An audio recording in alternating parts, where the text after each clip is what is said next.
Assalamualaikum warahmatullahi wabarakatuh. Perkenalkan, nama saya Komaria Septia Wijastuti dengan NIM 24101263200032. Di sini saya ingin mempresentasikan mata kuliah BK yang berjudul Manajemen dan Pendukung Sistem Bimbingan di PAUD.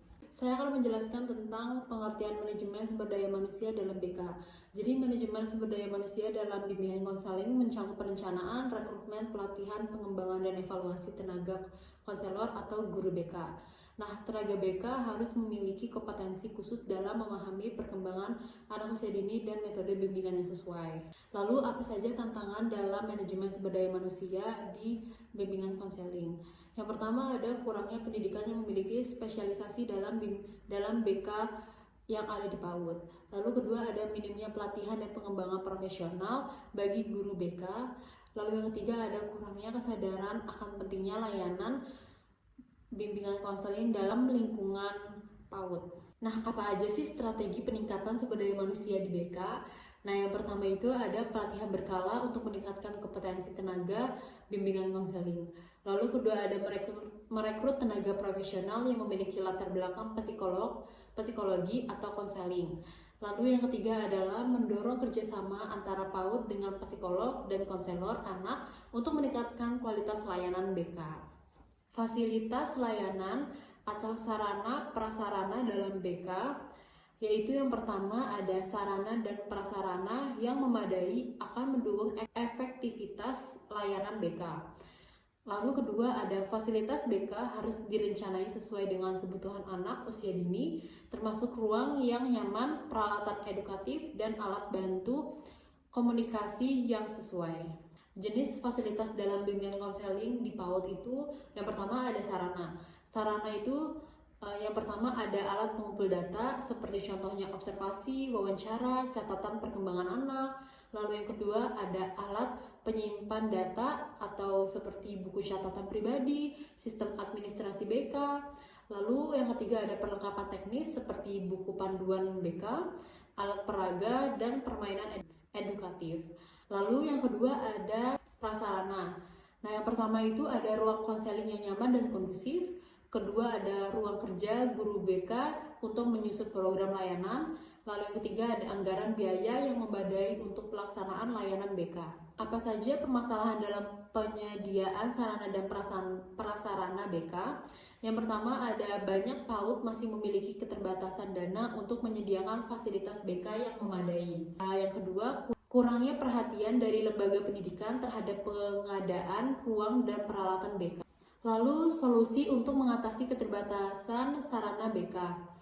Yang pertama ada mengajukan bantuan atau subsidi dari pemerintah atau lembaga swasta.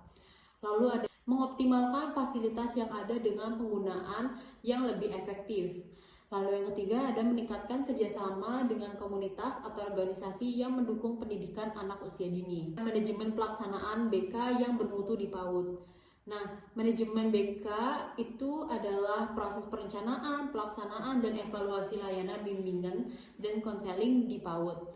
Tujuannya adalah untuk memastikan bahwa setiap anak mendapatkan bimbingan yang sesuai dengan kebutuhan perkembangannya.